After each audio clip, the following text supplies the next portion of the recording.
topic, which I quite liked this one when I was coming up with them for this show. But so apparently around January, February time, the vow was delivered in full, signed, sealed, delivered, full, perfect, and Scotland's got everything it wanted and more. Are you all down with that? Think that's the case? Go to Jamie first there. Snort. Well, if that was the case, then of course Gordon Brown and Jim Murphy wouldn't have had to have promised the vow plus only weeks later. I mean, there was a Scotland Bill command paper, I believe, in January, and then in I think February, Gordon Brown, Jim Murphy, and Kezia Dugdale got together in Edinburgh, and they had this big press conference in which they laid out the proposals for the vow plus. If the vow is home rule, then the vow plus would not have been necessary. So no, clearly, Smith Commission proposals, which have been slightly diluted by the Scotland Bill, did not offer the kind of radical devolutionary settlement that the No campaign had said Scotland would secure if we voted no.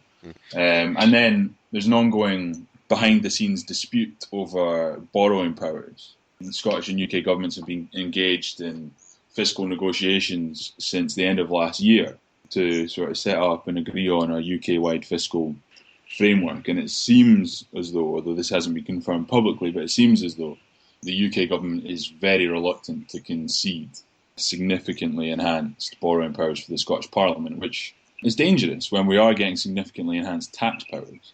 You can find yourself very quickly in a dangerous sort of fiscal trap if you have an increase in your tax autonomy, which isn't accompanied by an increase in your borrowing autonomy.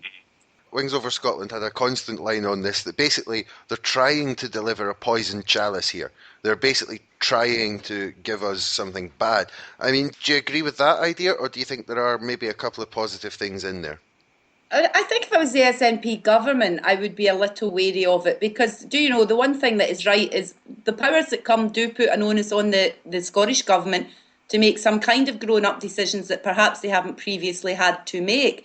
But in terms of how important the vow is, I think people have lost interest. The Smith Commission report itself was relatively bland, and everybody and anybody all around, yes, we're all putting in written submissions, and then they sort of claimed they'd read them all in a day or so. They didn't pay any attention to what people actually put into it. They came up with something very bland. The financial stuff is anarchy. People aren't getting it. But there is this thing that it comes to the SNP, they will have to decide, are they going to put up taxes? Because there is that bit more financial control, financial, responsibility for Scotland. I don't know how it will play out, but I think, it was quite interesting that Nicola Sturgeon was down meeting David Cameron and making noises that, perhaps she wouldn't be too happy with the Scotland Bill. But the detail of it is positively Byzantine. I don't know how people are able to pull clear, crisp answers out of what's going through, because it just seems very muddled and confused. Do you think that's the idea, Pat? Yes, I try to mentally inoculate myself from any thinking about the vow or the Smith settlement or devolution whatsoever. But precisely, you exactly put your finger on it, Kathleen, the Byzantine nature of it, I think, is a redirection of my scarce mental resources that I have left from making money and looking after my family towards the independence movement. And I think it's not just a kind of fiscal trap. I think it's an intellectual trap.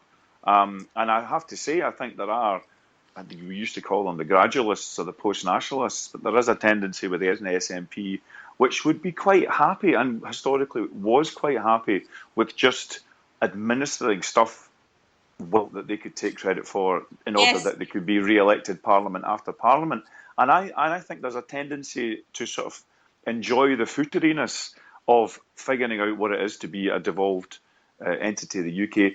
I think it's a mistake and a trap, particularly given the absolutely implacable nature of the unionists that are running Westminster at the moment. They're certainly not interested. They're certainly interested in national devolution. They're extremely interested in city mercantile devolution. I mean, they would love to be able to kind of divide Scotland into about 4 or 5 cities. It's the Tory government give them as much administrative autonomy as possible and set them off on a kind of world city route so that they could actually subvert the national dimension of Scottish politics. That's the Tories' devolution agenda. That's what they're interested in. I personally want to point my brain towards Scotland in the world. I know that sounds like an absolutely ridiculous yes-or position, but to actually think through what a currency position would be, what a diplomatic position would be, what a post-carbon economy would be, how we actually deal with 2 or 3 major tracks going forward into the future, which might include pensions, which might include health, which might include, as I say, environmental and post-capitalist economic issues. I mean, this is what I'm bending my brain towards. To even think about the vow and to even think about devolution just seems an utter waste of time. And I hope that there are elements, I certainly know there are within places like Commonweal and Rise and the Greens and so forth. I hope there are elements within the SNP who aren't just happy to be supremos in Westminster, managing the shop in the Holyrood devolved Parliament. I hope there are people who retain a certain energy for the possibility of independence, because I think if you lose that, I think you're just in a kind of bumbling gradualist administration of decline. I think I have to be quite clear about it. That's what Devo is the administration of decline. Pat, do you get a sense that there is in the SNP that clarity of vision, that sight to the final goal, or do you get a sense, because I increasingly get a sense that the SNP don't want to talk about independence anymore, certainly not for a couple of years, and that's coming over really quite strongly. Very clearly. However, I think when you look at people like Mary Black or Tommy Shepherd, or quite a lot of the people who I've been calling them the SNP for a while, but I don't think they are I think they're becoming the SNP rather than the SNP at the moment. I don't see it, and if I'm going to put my energies to anything in 2016, it's maybe to sit around with a bunch of people, even if it feels like we're putting on a virtual reality helmet, but put on the virtual reality helmet and talk about what it would be to move to be credible for an argument about a Scottish nation state. Again, we look around us at Catalonia. As I say, we've cited the whole challenge of that sovereignty places to the neoliberal order. We saw that with Greece. It really isn't as if we're in a world where questions about how you convince a population that steps towards a nation-state independence, it's not as if that's not a credible argument. It's still a credible argument, but I think it might have to be, and I think this is a shame given all the resources that are triggered and consequent upon, say, being a parliamentary body in the Westminster. They've actually got a lot of research resources. I think precious few of them are being put towards the hard-nosed questions about independence. I think that's a shame. Jamie, do you think that that's a wise strategy to lay off for a bit, or do you think they're making a mistake? I am a bit concerned about ongoing calls for an immediate rerun of last year's referendum. I think, unless you think that Scots were hoodwinked, were cheated out of independence last year, and I don't think we were. I think a majority of Scots voted clearly and legitimately for the Union. Unless you think that, then I think you have to pay respect to the outcome of the vote, at least for a while, before you can start building the case for a second referendum and a yes vote in that referendum. And what about the idea of a material change then, Jamie? I think the idea of a material change is a reasonable one. We aren't going to see a material change until at least 2017. And Sturgeon has been, with regards to the EU referendum, Sturgeon has been quite clear, and I think right on this issue, that there will be no second referendum unless the SNP standing on a clear platform to deliver one in a Holyrood election wins a majority on that platform. And that's not going to happen until the next Holyrood elections, which I think are likely to be in 2020. Unless we have an absolutely crystal clear mandate to hold a second referendum shouldn't be held.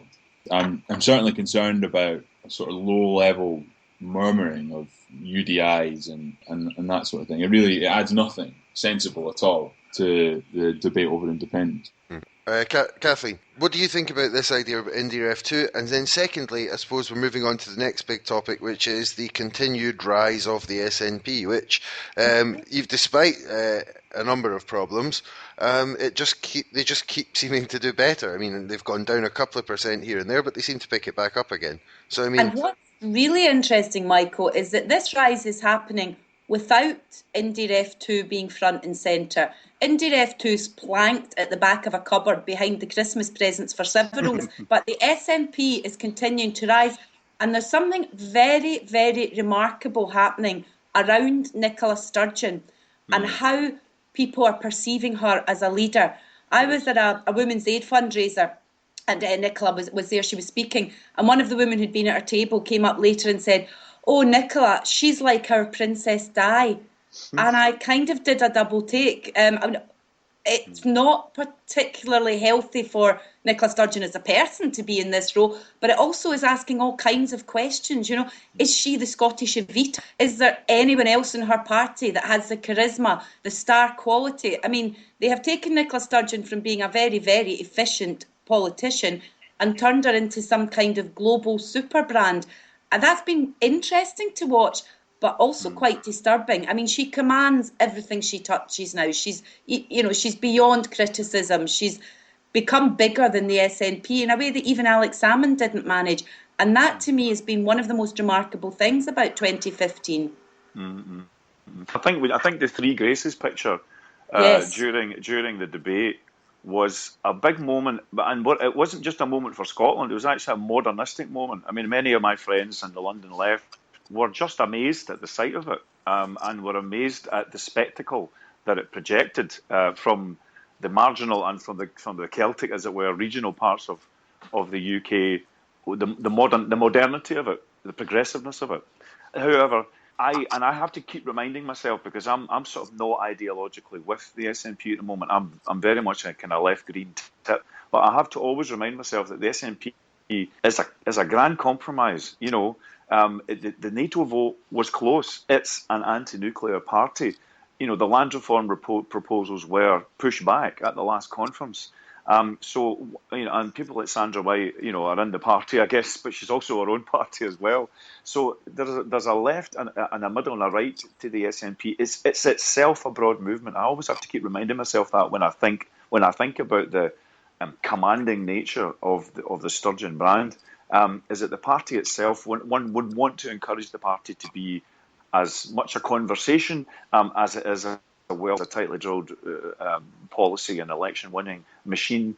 And I think, but I have no time and no patience for, shall I call them the knobbags? So you would call me a yesticle, so I'll call them a knobag, who have a perspective on the kind of cult nature of support for the SNP. It's the utter uselessness of the opposition that we should be focusing on, rather than the fact that the SNP do the job of combining publicity, message and governance probably at a world-class level. It's really up to the opposition to actually begin to match up to that. I doubt you can blame the SNP for being an effective 21st century political party. I mean, come on.